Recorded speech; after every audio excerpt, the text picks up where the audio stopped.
Breakfast Club, bitches. You're a donkey. Yes, donkey of the day for Friday, March 6th goes to the former 42nd president of the United States of America, Bill Clinton. Now, a lot of you bootlicking liberals like to refer to Bill Clinton as the first black president, and yesterday he reminded us yet again that no matter how cool he is not black. Okay, number one, he's not black because he's white. All right, let's just get that common sense out of the way. Number two, black men don't cheat. But Bill Clinton has definitely cheated, okay? In fact, when you think about some of the most famous infidelities of all time, some of the most famous cheating scandals of all time, I really can't think of one that ranks higher than Bill Clinton cheating on Hillary Clinton with Monica Lewinsky. Is there one? I can't think of one. Feel free to refresh my memory, okay? I may be being a prisoner of the moment because of the new... JFK. JFK and Marilyn Monroe. Man, that's not our time. We wasn't around for that. Come on. Stop it. Well, he was. Yeah, Steve, you was? Okay. Yeah. All right. Same age as you. Okay. It's an infamous story, though. Once again, the new Hillary documentary that premiered today on Hulu, the trailer came out yesterday, I believe.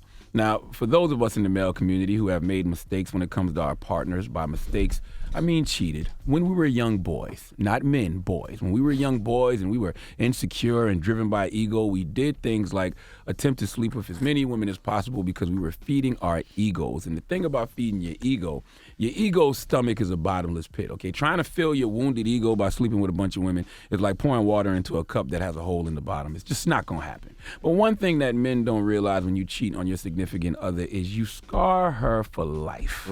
Okay, a lot of us don't take into consideration the anxiety the woman feels when you are away after you've cheated, you know, how her thinking about you being intimate with another woman traumatizes her emotionally. That is a wound that heals over time. But man, it's always tender. I mean, it's wounds that over time heals, but anything, and I mean anything, can trigger her and bring her right back to that bad place she was in when she first found out, okay? That's why the best behavior when you have been a cheater is change behavior. The best apology is change behavior, okay? And taking full accountability, all right? It's nobody's fault but your own, all right? There's no excuse for you cheating on your woman. Cheating on your woman is a choice, a poor choice, and when you do it, you have to deal with all the consequences of your actions. Nobody wants to hear any excuses from you because they all sound stupid. And President Bill Clinton proved that yet again on this Hillary documentary because he speaks on the affair he had with Monica Lewinsky in 1995, 25 years ago. 25 years ago, and Bill Clinton is still trying to explain embarrassing his wife.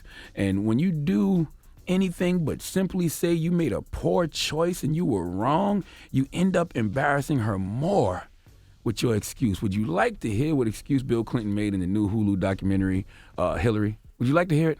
Let's hear it. Why do you think you took that risk with your marriage and your child and your country? What do you, when you look back? Nobody thinks about that. Nobody thinks I'm taking a risk. That's not why people do stupid things. It's you feel like you're staggering around and you've been in a 15-round prize fight that was extended to 30 rounds. And here's something will take your mind off it for a while. That's what happens. Because whatever life, not just me, everybody's life has pressures and disappointments and terrors, fears of whatever. Things I did to manage my anxieties for years. I'm a totally different person than I was. It's not a defense. It's an explanation. It was awful. Stop, Bill. This guy's crazy. Bill, stop. If you've been listening to The Breakfast Club, you know your Uncle Charlotte suffers from anxiety. I wrote a book about it, and I'm always adding things to my toolbox to manage it. I do therapy on Fridays at 3:30. I do meditation. I don't do caffeine. I don't do sativa. I practice deep breathing. I do flow therapy. I get sleep. I do CBD. Look, I'm down to try anything to manage anxiety. With all that said, Bill Clinton is right. Oral sex absolutely relaxes you, okay? It's absolutely an anxiety reliever. But, Bill, you're missing one important, crucial detail in regards to that statement. The oral sex you should be receiving when you are a married man is from your wife, okay? Not the mouth of your mistress, the mouth of the woman that you made vows to, okay? See, I don't know about Bill Clinton, but I know me, Leonard, okay, Charlamagne the God, Uncle Charla, all cheating did for me was give me anxiety. Okay, I don't know what the hell Bill Clinton talking about. Every single time I laid down with another woman, I knew what the risks were, okay? Another baby, maybe a STD, my girl finding out and leaving my dumb ass. We all know the risk. It's just that cheating is a risk you're willing to take until you aren't willing to take it anymore, okay? If I feel like that and I'm just a radio guy from South Carolina, how in the hell can the 42nd president of the United States of America not feel like he was taking a risk? President Clinton, what type of sociopath are you that you weren't thinking about the risk of getting oral sex from an intern in the White House? This is is really why you can't judge people on their past discretions, because the 90s was a wild time. If the president of the United States of America was out of his damn mind, what type of time do you expect us young Negroes from the hood to be on? But back to Bill Clinton. Leave it alone.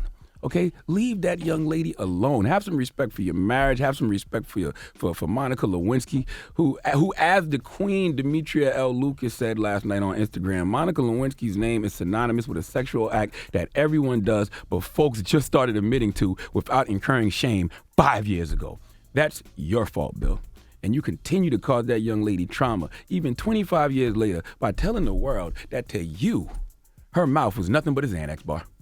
Please give the 42nd President of the United States of America, Bill Clinton, the biggest hee-haw. That's one I never thought of. I just did it to manage my anxiety. First thing she gonna say, well, what's wrong with my mouth? Now you just sitting there looking stupid. What?